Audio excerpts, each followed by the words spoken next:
आता पाहणार आहोत टॉप 9 महत्त्वाच्या बातम्या। झोपडपट्टी पुनर्वसन प्राधिकरणात आता महापालिका अभियंतेही कायमस्वरूपी, चौऱ्याऐंशी कंत्राटी कर्मचाऱ्यांनाही नियुक्ती। म्हाडा आणि महापालिकेतील प्रत्येकी 30% अभियंत्यांना कायमस्वरूपी नियुक्ती दिली जाणार। बदलापूरमध्ये आता टाटा पॉवर वीज प्रकल्पाला जागा देण्यासाठी मंत्रिमंडळाची मान्यता। कात्रप क्रीडा संकुलाची 4 एकर जागा टाटा पॉवरला दिली जाणार। निर्णयानंतर आमदार किसन कथोरे यांनी मुख्यमंत्र्यांसह उपमुख्यमंत्र्यांचे मानले आभार। अमरावती जिल्ह्यातील पाणी साठ्याला उन्हाची झळ। 56 लघु, मध्यम आणि मोठ्या प्रकल्पांमधील पाणी पातळी 50.96%वर। जिल्ह्यावर पाणी टंचाईचं संकट। वैनगंगा नदी आटली, जनावरांच्या पाण्याचा प्रश्न गंभीर। पशुपालक चिंतेत। उन्हाचा पारा वाढल्यानं आसेगाव इथे नदीवरील कोल्हापुरी बंधारे काही ठिकाणी पाण्याअभावी कोरडे पडले। लासलगाव बाजार समितीत लाल कांद्याचे दर घसरले। लाल कांद्याला प्रति क्विंटल सरासरी 700 रुपयांचा दर, तर उन्हाळी कांद्याचे दर 1200 रुपयांवर। उत्पादन खर्चही निघत नसल्यानं शेतकरी अडचणीत। नवी मुंबईत फ्लेमिंगोचं आगमन। यावेळी फ्लेमिंगोचं उशिरा आगमन। नवी मुंबईतील पाणथळ भागात फ्लेमिंगोचं होतंय दर्शन।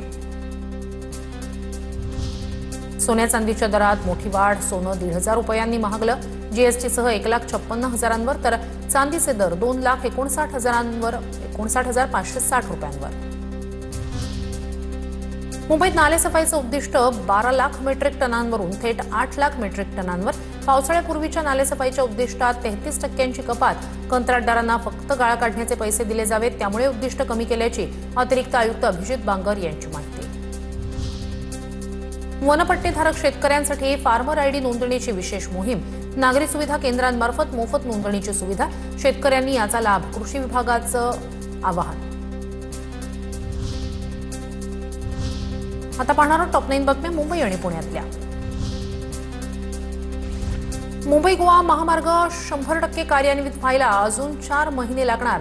संगमेश्वर पासून पळसपेपर्यंतच्या पट्ट्यातील हायवेची कामं अजून अपूर्णच। केंद्रीय मंत्री नितीन गडकरी यांच्याकडून मे अखेरीस महामार्ग पूर्ण होण्याची डेडलाईन।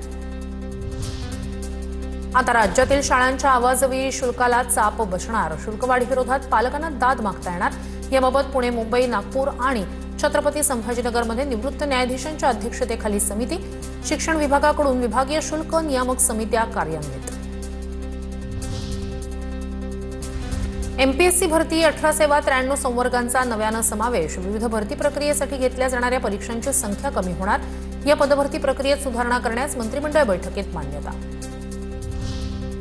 मराठी सिनेमांसाठी आता महापालिकेचं मल्टीप्लेक्स। स्थायी समितीकडून 1 कोटींची तरतूद। श्वानांच्या नसबंदीवर पालिका खर्च करणार 23 कोटी रुपये। पुढील 3 वर्षात 1.35 लाख श्वानांच्या निर्मितीकरणाचं उद्दिष्ट। मुंबईत 2017 ते ऑगस्ट 2025 या 8 वर्षात सुमारे 1.5 लाखाहून अधिक भटक्या श्वानांची नसबंदी करण्यात पालिकेला यश। पुणे शहरातील पाणी पुरवठा 16 एप्रिलला बंद राहणार। विद्युत पंपिंग आणि स्थापत्यविषयक देखभाल दुरुस्तीच्या कामांमुळे पाणी पुरवठा बंद राहणार, तर 17 एप्रिलला कमी दाबानं पाणी पुरवठा होणार असल्याची माहिती।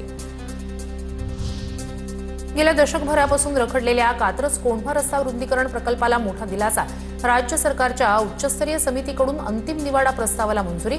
पहिल्या टप्प्यात 50 मीटर रुंदीचा रस्ता विकसित करण्याचा मार्ग मोकळा।